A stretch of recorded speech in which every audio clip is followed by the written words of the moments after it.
Gostaria de convidar os irmãos para nós abrir a palavra do Senhor em Isaías. Vamos ler um texto de Isaías, capítulo de número 7.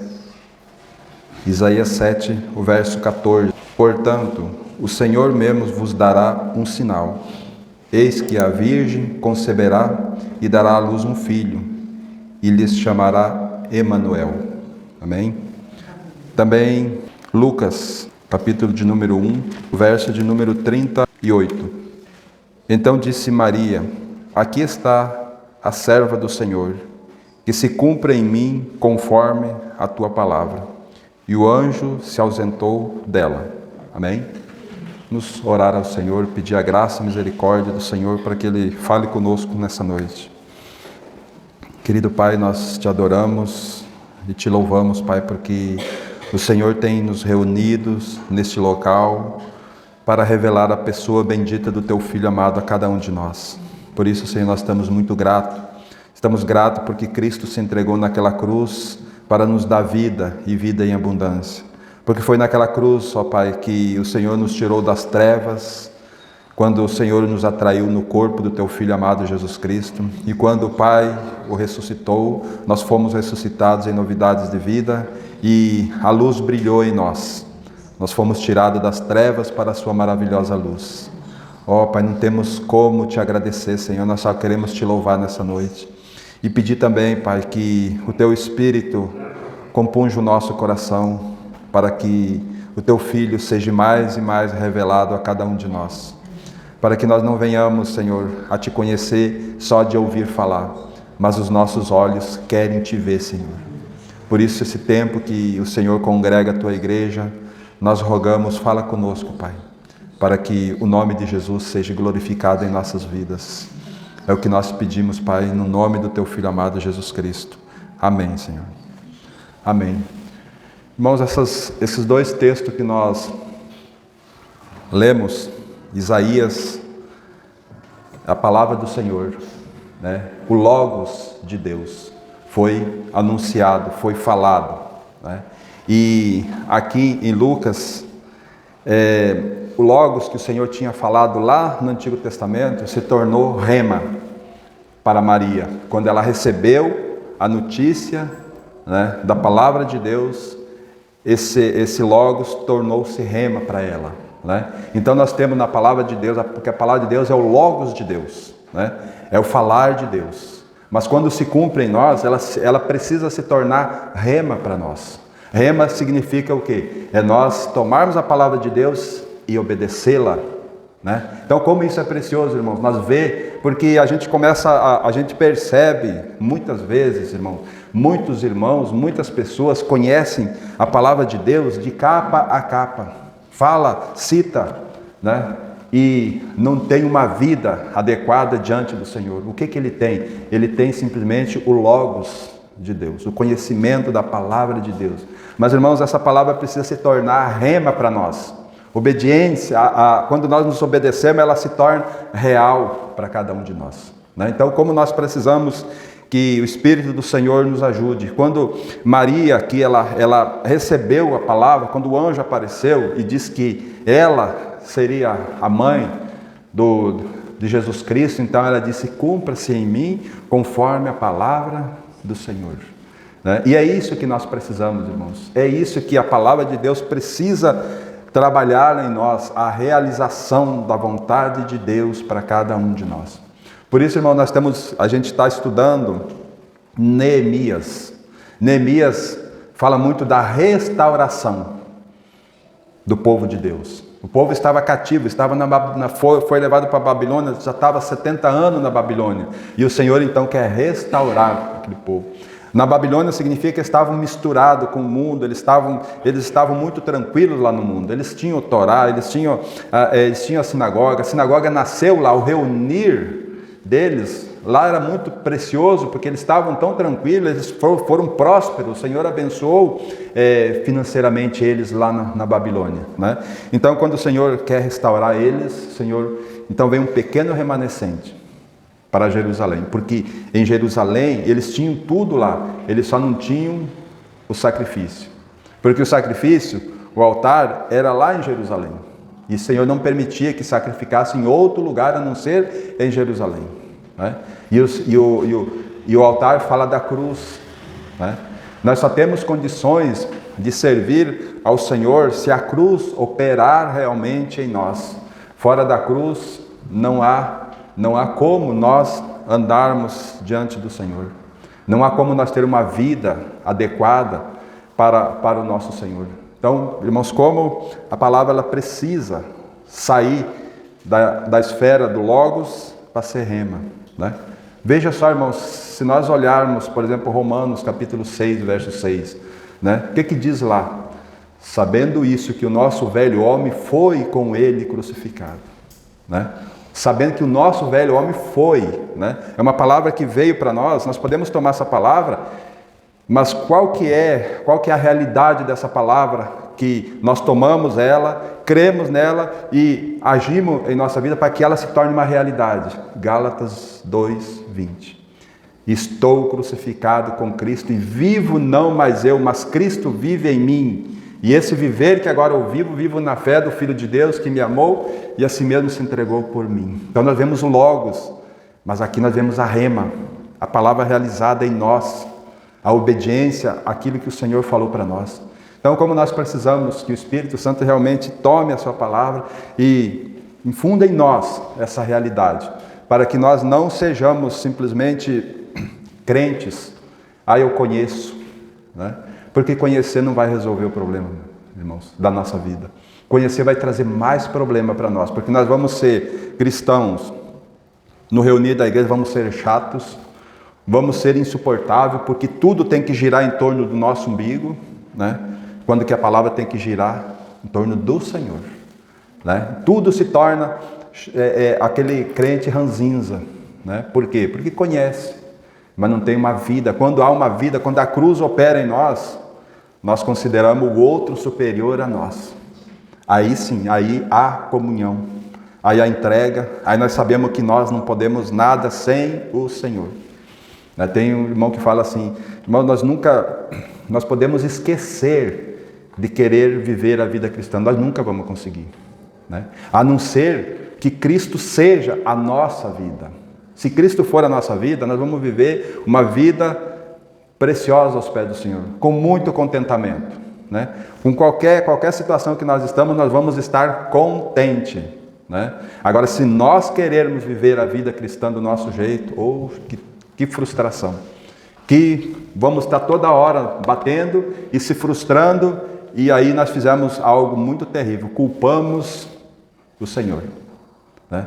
Porque eu sou coitado, Veja, vamos olhar um texto, irmãos, lá em Gênesis, antes de nós iniciarmos a palavra do Senhor lá em Neemias. Veja o que diz a palavra do Senhor aqui em Gênesis, capítulo 4. O que está acontecendo aqui em Gênesis, capítulo 4? Abel e Caim. Caim era aquele que era o lavrador, aquele que lavrou a terra, pegou o seu fruto, o fruto, o melhor da terra, e fez uma oferta ao Senhor, né? E o Senhor não se agradou da oferta de Caim. Quanto que a oferta de Abel era pastor de ovelhas. Pegou ali um cordeiro, matou o cordeiro e levou esse cordeiro, o sangue ao Senhor. E o Senhor se agradou da oferta de Abel. Mas veja só o que acontece aqui no verso 5. Ao passo que de Caim e de sua oferta não se agradou, irou-se, pois, sobremaneira Caim e descaiu-lhe o semblante. Amém? Então veja só, Caim aqui trabalhou na terra, pegou o melhor do fruto da terra e levou ao Senhor com toda alegria. Mas o Senhor não se agradou da oferta dele, por quê, irmão? Porque a terra estava amaldiçoada. Lembra-se que para Adão o Senhor disse: do suor do teu rosto comerás. E nada, irmão, nada que tenha suor do homem, esforço do homem, Deus aceita. É impossível nós querer servir ao Senhor com a nossa própria força, com a nossa própria, a não ser pela cruz.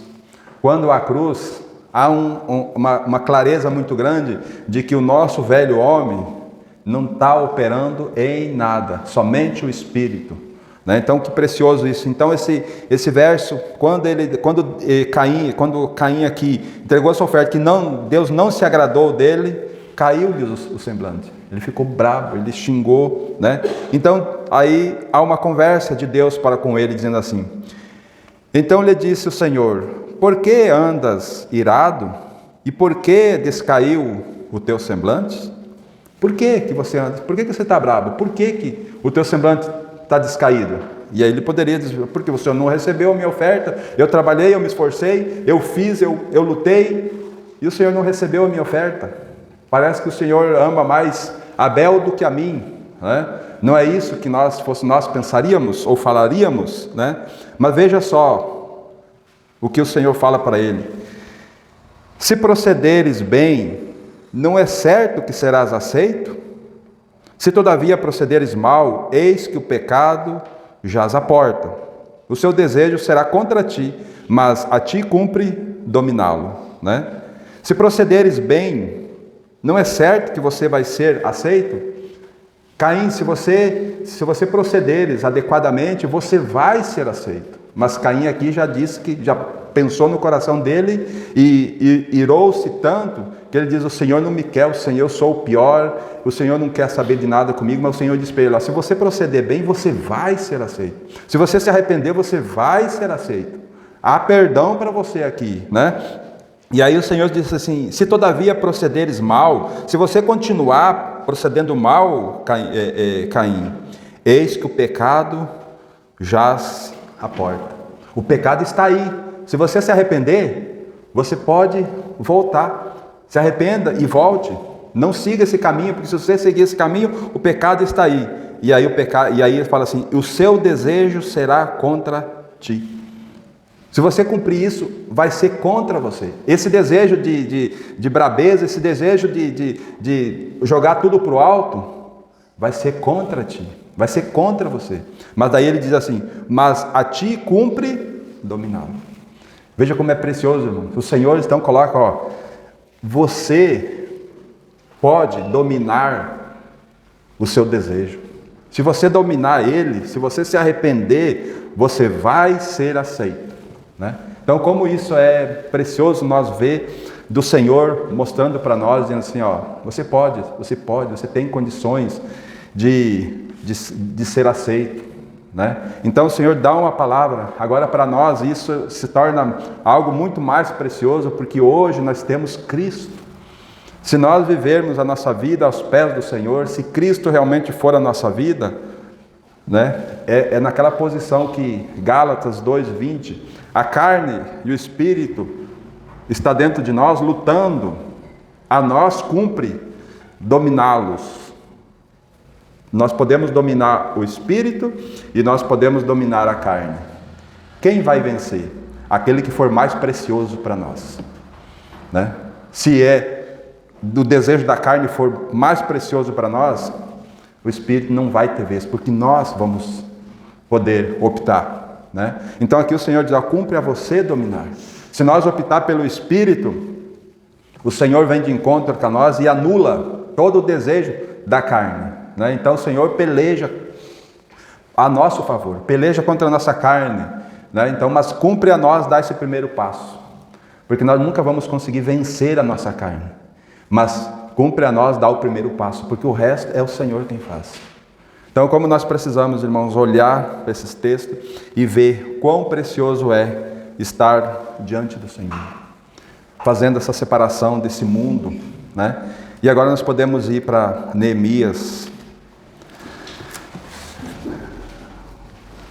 Neemias, capítulo de número 3. A gente já tem alguns dias nesse capítulo de Neemias e penso que o Senhor ainda vai nos deixar alguns dias nele. Há princípios muito especial para nós, porque Neemias ele tem uma finalidade muito especial, que é separação. Fazer uma separação, né?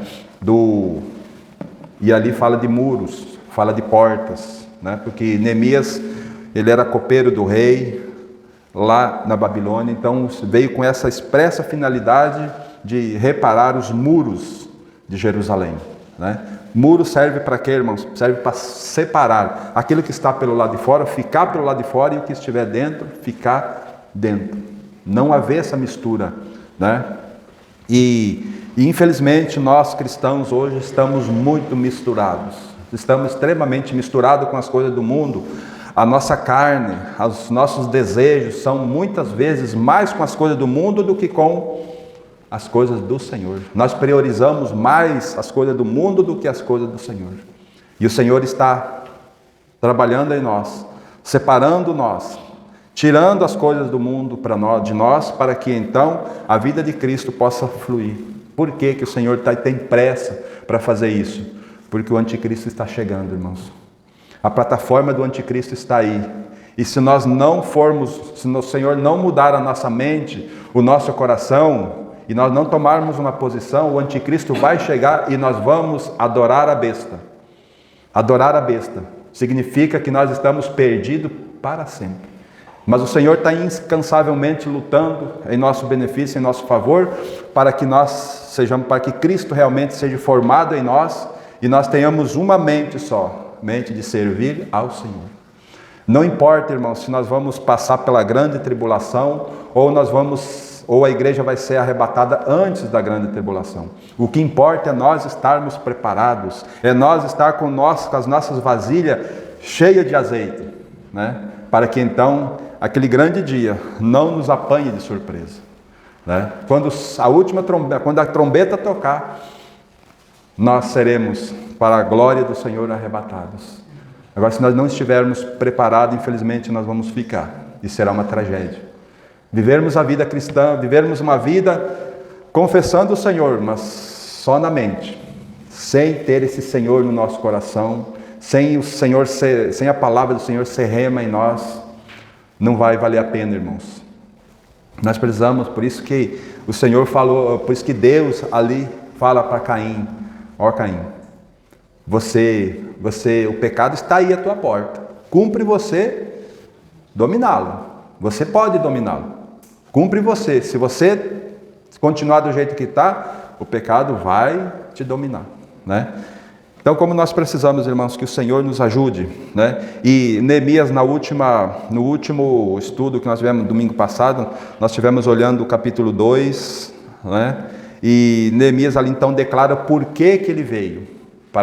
Mas primeiramente ele foi, olhou os muros e viu os entulhos que tinha e viu como que estava o muro, todo derrubado, portas queimadas pelo fogo, né? Então ele chega e declara aos seus companheiros qual a finalidade, pela finalidade com que ele veio, né? Então ali eles começam a reparação dos muros. Mas antes ele passou pelo muro todinho, andou por todos os lugares e viu ali entulhos que ele não poderia, que o animal que ele estava montado não poderia passar. Isso tem que falar muito forte ao nosso coração, porque nós, irmãos, infelizmente, nós temos nossos quartos secretos, aonde há entulho, aonde nós ali parece que adoramos aquele lugar secreto no nosso coração, aonde o Senhor não pode passar, aonde o Senhor não pode entrar. Há um perigo muito grande disso. Como nós precisamos que o Senhor, se nós não tivermos condições de abrirmos, botar a chave desses quartos secretos, sabe o que nós podemos fazer? Senhor, coloque a mão em cima da minha mão para que eu tenha coragem. Abrir e dizer, Senhor, limpe, sabe? Limpa esses entulhos para que o Senhor tenha livre acesso a todos os cômodos do nosso coração, né? Precisa haver esse arrependimento aos pés do Senhor, né? Então nós vamos prosseguir hoje no capítulo 3. A partir do verso 1 nos fala assim: Então se dispôs Eliasebe, o sumo sacerdote, com os sacerdotes, seus irmãos, e reedificaram a porta das ovelhas, consagraram-na, assentaram-lhe as portas, e continuaram a reconstrução até a torre do Sem e a torre de Ananel. Junto a ele edificaram os homens de Jericó. Também ao seu lado edificou Zacur, filho de Enri. Os filhos de Asená edificaram a porta do peixe, colocaram as vigas e lhes assentaram as portas com seus ferrolhos e trancas. Ao seu lado reparou Meromote, filho de Urias, filho de Cós. Junto destes reparou Mesulão, filho de Berequias, filho de Mesesabel, e cujo lado reparou Zadok, filho de Aná. Amém? Então aqui, irmãos, o Senhor deu ânimo para eles, eles começaram a edificação dos muros. E o que nos chama a atenção aqui é que cada um reparou a sua parte. Cada um.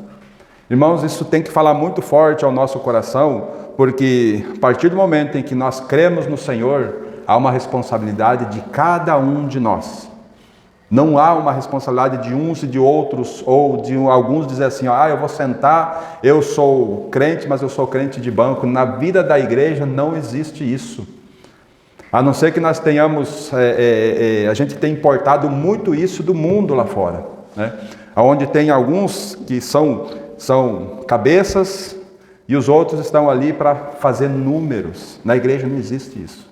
Na igreja cada um de nós tem a sua porção que precisa ser edificada, né? Lembra-se que lá em Mateus capítulo 25, nós temos ali a parábola dos talentos, né? Três irmãos ali com os seus talentos definidos. O Senhor dá 5 talentos para um, 2 talentos para outro e 1 talento para o terceiro, né? Segundo a capacidade de cada um. Diante do Senhor, esses 3 eram igual, os 3 eram servos. Para Deus não tinha um mais alto. Eles receberam funções diferentes. Um 5, outro 2 e outro 1. Eles receberam funções, mas para Deus, para o Senhor deles, todos eles eram servos. Não havia diferença, né? Então, só que o Senhor, para aquele que deu 5 talentos, requereu outros 5. Para aquele que deu 2, requereu outros 2, né? E aquele que recebeu 1, ele precisava granjear 1 talento, né? E todos eles receberiam os 3, se todos cumprissem, todos os 3 receberiam a mesma palavra: vinde bendito de meu Pai, foste fiel no pouco, sobre o muito te colocarei, entra no gozo do teu Senhor, né? Mas infelizmente aquele que recebeu 1 talento, guardou, escondeu, porque teve medo, não olhou para o Senhor, não dependeu do Senhor, acabou enterrando o seu talento, entregou ao Senhor e recebeu aquela sentença terrível: apartai-vos de mim, vós que praticai iniquidade. Sabe, irmão? Então, como isso precisa ser algo real para nós. Se nós não edificarmos aquilo que o Senhor tem para cada um de nós, nós estamos perdidos, né? E aqui está falando, irmãos, do muro, da separação em relação a esse mundo, onde eu tenho que olhar para a minha vida, o que eu tenho, como que está a minha vida em relação a esse mundo. Esse mundo tem me ganhado? Esse mundo tem sido mais precioso para mim do que o Senhor é? Sabe, então, como nós precisamos de estar aos pés do Senhor e realmente ser trabalhado por esse Senhor maravilhoso, para que realmente a vida dele flua em nós. E o desejo dele cumpra-se em cada um de nós. Então aqui, irmão, nós podemos ver que cada um edificou na sua porção que tinha, e cada um edificou ao lado um do outro. Ninguém invadiu o terreno do outro. Cada um edificou ao lado. Até onde eu parei, isso quer dizer o quê? Que nós somos membros uns dos outros, né? Que muitas vezes eu tenho que edificar aquilo que o Senhor tem para mim, né? Eu tenho que ser edificado naquilo que o Senhor tem para mim, mas quem é aquele que está ao meu lado, né? Como um corpo, o Senhor diz que o corpo de Cristo, ele se assemelha a um corpo físico, né? Onde Cristo é o cabeça e nós somos, embora muitos, somos um corpo só, né? Embora muitos membros, mas um corpo só, formando ali um corpo místico, aonde o Senhor se move através de nós. Então, como nós precisamos compreender que eu preciso edificar, quando eu edificar à minha frente, o Senhor vai me dar muita clareza quem é que está do meu lado. Se eu não edificar a minha frente, se eu não estiver edificando a minha vida diante do Senhor, eu nunca vou saber quem é que está à minha direita e nem à minha esquerda, né? Porque nós somos membros uns dos outros, e através, quando nós somos edificados, eu vou poder ser bênção para aquele que está na minha direita, e esse da minha direita será uma bênção para mim, né? Para que então nós possamos fluir naquilo que o Senhor quer para a glória do Senhor. Então, fica aqui nesse ponto está falando da nossa vida particular, onde cada um de nós recebemos nossos talentos e precisamos estar aos pés do Senhor, olhando para o Senhor e não misturado com esse mundo, porque aquele que recebeu um talento, eu penso que estava mais misturado, buscando os seus próprios prazeres nesse mundo, enterrou aquilo que o Senhor tinha dado para ele, buscou, aí quando o Senhor voltou, ele foi lá, desenterrou e toma aqui, aquilo que é teu, né? E aí recebeu aquela sentença terrível, né? Porque ele não buscou, ficou mais misturado com as coisas dele mesmo do que aquilo que era do Senhor, né?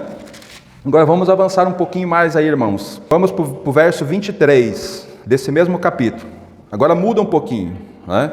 O verso 23 fala assim: depois repararam Benjamim e Assub defronte da sua casa.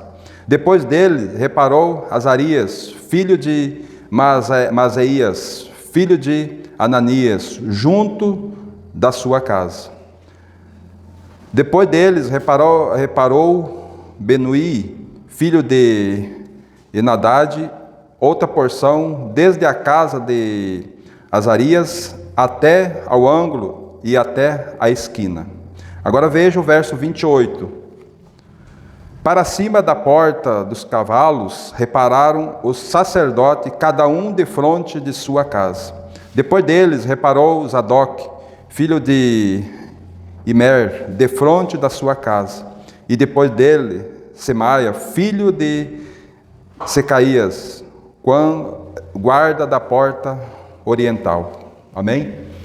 Então aqui já muda um pouquinho, né? Então nós fomos edificados lá individualmente, agora nós vamos ter que edificar a nossa casa, né? Irmãos, a vida, por isso que eu falei lá no começo, nós nunca vamos conseguir viver a vida cristã, nós não temos capacidade para viver a vida cristã, a não ser que Cristo realmente seja a nossa vida, porque é uma vida aos pés do Senhor, é uma vida que não depende mais de nós, depende do Senhor, porque nós precisamos cuidar de nós, porque nós temos um inimigo, e nós vamos ver já o inimigo se levantar. Nós temos um inimigo que não dorme, então nós temos que cuidar da nossa vida, nós temos que cuidar da nossa casa, e nós temos que cuidar da igreja do Senhor, que Ele nos colocou. Então é uma vida de eterna vigilância. Por isso que o Senhor diz: orai sem cessar. Como que nós oramos sem cessar, irmãos? Somente aos pés do Senhor. Somente uma vida rendida ao Senhor, aonde nós temos condições de, mesmo nós trabalhando, mesmo nós dormindo, mas o nosso espírito está ligado com o Espírito Santo. E é eles que nos cuidam, sabe? Porque a nossa consciência está dormindo, mas o espírito não, né? Então por isso que nós temos condições de orar sem cessar. Então, irmãos, aqui fala de frente da nossa casa, sabe? De frente da nossa casa. Então isso precisa falar muito forte aos nossos corações, sabe? Trazer a nossa casa aos pés do Senhor, sabe? Nunca desistir, porque há uma dificuldade muito grande, muitas vezes, do nosso cônjuge. O marido crê, a esposa muitas vezes não crê. A esposa crê, o marido muitas vezes se torna rebelde diante do Senhor, né? Então nós precisamos estar aos pés do Senhor eternamente, para que o Senhor então conduza essa situação, porque nós ficamos irados muitas vezes com o nosso cônjuge, com os nossos filhos.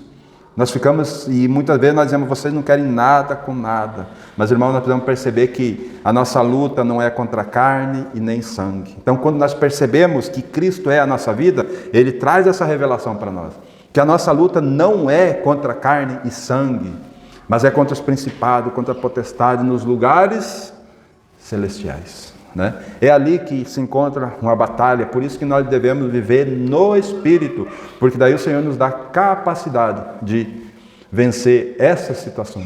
Não nós, mas o Senhor por nós. Porque a luta não é nossa, é do Senhor, né? A partir do momento em que nós nos depositamos aos pés do Senhor, então há um descanso em nós. E aí a batalha será ganha, né? Então, irmãos, olhando para esse texto aqui, nós podemos ver muito claramente, irmãos, que nós precisamos edificar em frente a nossa casa. Termos uma família aos pés do Senhor. E isso significa também a nossa família, começa com a nossa família natural e a nossa família espiritual, né? Por isso que, irmãos, nós precisamos estar juntos em oração, né? Estar juntos, lutando em oração. Porque se nós sozinhos não vencemos, né? Veja um texto, irmãos, que vai falar muito claramente isso para nós. Está em Êxodo capítulo de número 17. Muito precioso esse texto para nós olhar nesse contexto que nós estamos verificando, dentro daquilo que o Senhor quer trabalhar para conosco. Êxodo capítulo 17. O que está acontecendo aqui, irmãos? A partir do verso 8. Então o povo de Israel sai do Egito e vai em rumo a Canaã. E ali falta água para eles.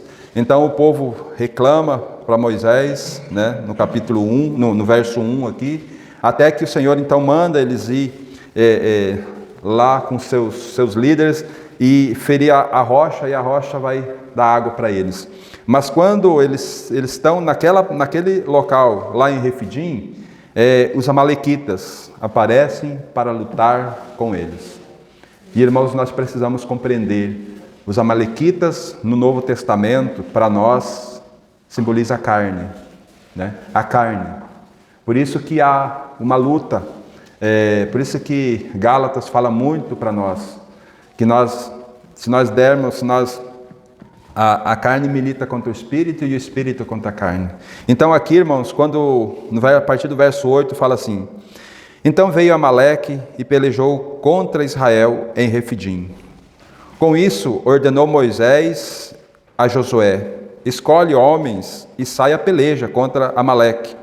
Amanhã estarei eu no cimo do outeiro, e o bordão de Deus estará na minha mão. Fez Josué como Moisés lhe dissera, e pelejou contra Amaleque. Moisés, porém, e Arão e Ur subiram ao cimo do outeiro. Quando Moisés levantava a mão, Israel prevalecia. Quando, porém, ele baixava a mão, prevalecia Amaleque. Ora, as mãos de Moisés eram pesadas, por isso tomaram uma pedra e a puseram por baixo dele, e ele nela se assentou. Arão e Ur sustentaram-lhes as mãos, um de um lado e o outro de outro. Assim lhe ficaram as mãos firmes até o pôr do sol. E Josué desbaratou Amaleque e a seu povo a fio de espada. Então disse o Senhor a Moisés: escreve isto para memória num livro e repete-o a Josué, porque eu hei de riscar totalmente a memória de Amaleque de debaixo do céu.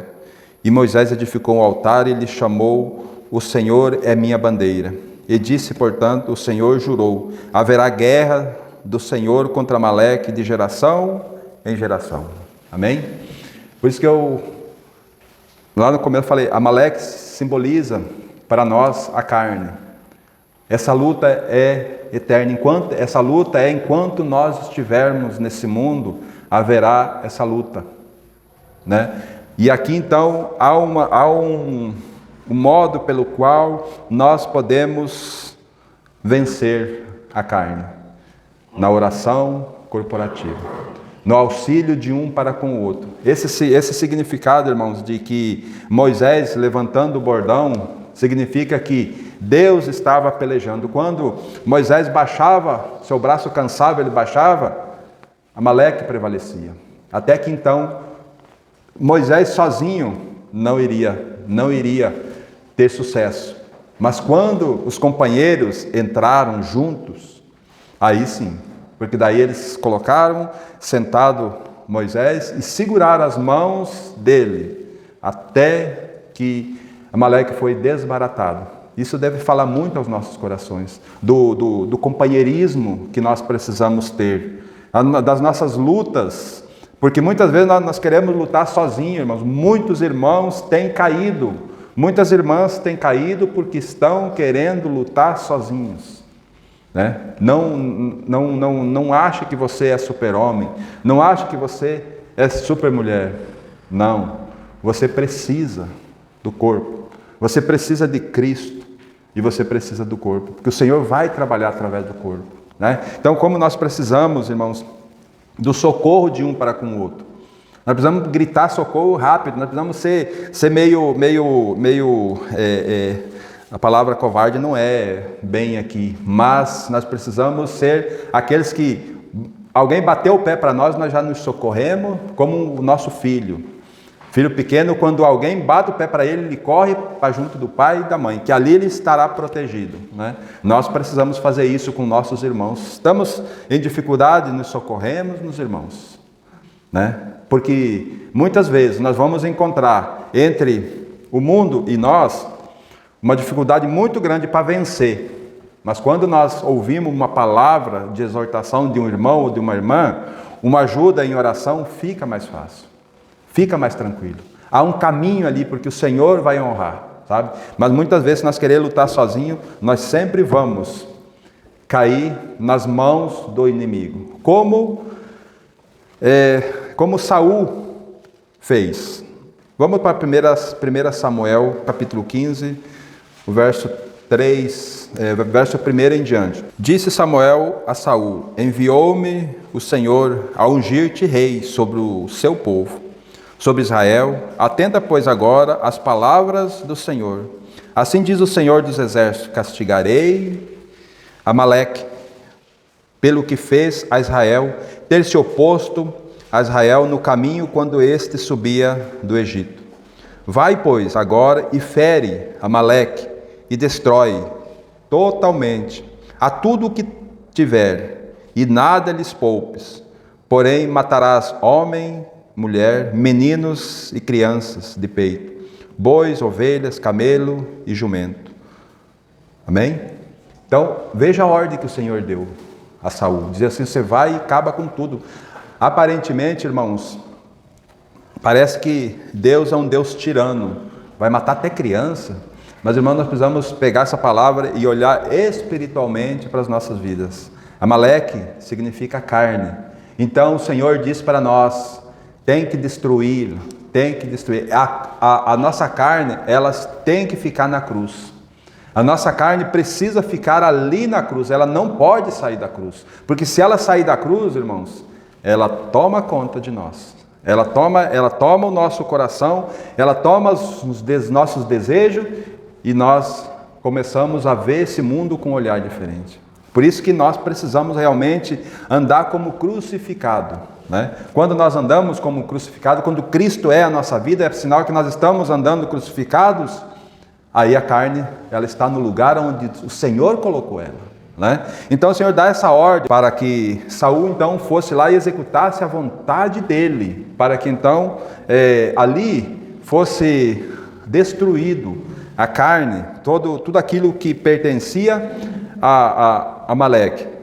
E aí, se nós aconselho que os irmãos leiam esse capítulo todo, que os irmãos vão ver que Saul vai, executa, mas ele deixa o rei, ele traz o rei de volta, ele traz o melhor dos bois, das ovelhas, para que eles trouxeram, para que ele trouxe isso quando Samuel chega a ele. Mas escuta que aí ele fala, quando ele encontra Samuel, ele diz: executei tudo aquilo que o Senhor falou, eu fiz. Aí, mas o que é isso que eu estou ouvindo aqui, esses bolidos de berro de bois aí? Não, isso aí nós trouxemos o melhor, nós matamos todo mundo, trouxemos o rei, e essas coisas nós trouxemos para sacrificar ao nosso Deus. Sacrificar ao nosso Deus. O Senhor tinha dado uma ordem para ele ir destruir, mas eles pegaram o melhor para que ele fez igual Caim. Caim trouxe o melhor para servir o Senhor, e o Senhor disse não, né? E Saul aqui a mesma coisa. Então Saul, quando o Senhor disse assim, ó, você não vai ser mais rei, e aí ungiu Davi como rei, né? Então como isso precisa falar forte ao nosso coração, irmãos, porque se nós não tomarmos uma posição, a nossa carne vai nos destruir, né? E vai nos fazer essa separação entre nós e o nosso Deus. Então, irmãos, essa palavra é muito, muito firme para nós, né? Como que está a nossa vida diante de tudo isso que nós estamos olhando, né? Porque o inimigo vai se levantar, o inimigo vai querer vir ao nosso encontro. Volte lá para Neemias de novo. Agora veja Neemias capítulo 4, verso 1. Tendo Sambalate ouvido que edificávamos o muro, ardeu em ira e se indignou muito e escarneceu dos judeus. Então falou na presença de seus irmãos e do exército de Samaria e disse: que fazem esses fracos judeus? Permitir-se-á isso? Sacrificarão, darão cabo da obra num só dia? Renascerão acaso dos montões de pó as pedras que foram queimadas? Estava com ele Tobias, o amonita, e disse: ainda que edifiquem, vindo uma raposa, derribará o seu muro de pedras. Ouve, ó nosso Deus, pois estamos sendo desprezados. Caia o seu opróbrio sobre a cabeça deles, e faze que sejam despojo numa terra de cativeiro. Não lhes encubras a iniquidade, e não se risque de diante de ti o seu pecado, pois provocaram a ira na presença dos que edificavam. Amém? Então aqui, irmãos, quando eles estavam edificando, quando eles estavam aos pés fazendo a obra, o que aconteceu? O inimigo se levantou, né? E agora olhe para nós, irmãos. Quando nós estamos diante do Senhor, quando há uma vida de crucificado com Cristo, o inimigo se levanta. Irmãos, se nós vivermos uma vida falando que cremos no Senhor, mas misturado com esse mundo, que nós venhamos aqui na comunidade, mas simplesmente a nossa vida não haja mudança, o inimigo não está nem preocupado conosco. Mas quando ele vê que nós vamos para a palavra do Senhor, que a palavra começa a trabalhar em nós, aí o inimigo se levanta. E ele, a primeira coisa que ele vem falar para nós é: ó, você não tem capacidade, você está vendo os teus pecados, está vendo o que você fez lá atrás. Ele vai trazendo à memória aqueles pecados que nós, quando nós éramos, o que nós éramos, né, para nos desanimar. Mas qual é a nossa posição? A nossa posição é em Cristo Jesus, crucificado com Cristo, né? E aí o que chama atenção é quando o adversário veio e ele disse assim: deixa que eles edifiquem, uma raposa vai vir e vai derrubar. Eles não estavam edificando na força deles, eles estavam edificando na força do Senhor. Se realmente nós querer edificar, uma raposa, qualquer coisa, qualquer que bater em nós, vai nos destruir. Agora, quando é o Senhor, a peleja é o Senhor quem peleja por nós, sabe? Então é algo diferente, a peleja não é nossa, é do Senhor. Então, como nós precisamos tomar essa posição? Estamos edificando a nossa vida? Como que nós estamos edificando a nossa vida? Qual é o alicerce que nós estamos, né? Para que, então, a nossa vida seja pautada naquilo que o Senhor realmente quer, né? E para nós vamos continuar na próxima reunião, daqui para frente, mas eu quero trazer um texto só para nós encerrar, meus irmãos. Mateus, capítulo de número 6, a partir do verso 25. Nos fala assim a palavra do Senhor: por isso vos digo, não andei ansioso pela vossa vida, quanto ao que haveis de comer ou beber, nem pelo vosso corpo, quanto ao que haveis de vestir. Não é a vida mais do que o alimento, e o corpo mais do que as vestes? Então essa é a palavra do Senhor para nós, né? Nós ficamos muito ansiosos por muitas coisas nesse mundo, né? Sabendo que o Senhor é quem cuida de nós, sabendo que é o Senhor quem deve conduzir as nossas vidas, né? Sabendo que é Ele quem governa a nossa vida, mas nós ficamos muitas vezes ansiosos. O que vai acontecer amanhã, né? A gente fica muito preocupado com a guerra, muitas vezes, lá fora, com a situação que está acontecendo nesse mundo, mas nós precisamos saber que, irmãos, e muitos oram para que termine tudo isso, haja paz nesse mundo. Pela palavra não vai haver paz, pela palavra vai haver mais dificuldades, porque a plataforma do anticristo está se formando, né? E o Senhor está buscando o seu povo dentro do seu próprio povo, um povo separado, um pequeno remanescente, para que então Ele possa trabalhar nessas vidas e estar preparado esse povo para a volta dEle, para que nós não sejamos pegos naquele grande dia, quando Ele voltar e nós ficarmos prostrados, adorando a besta, né? Que o Senhor nos ajude e socorra a cada um de nós para a glória do Senhor. Amém?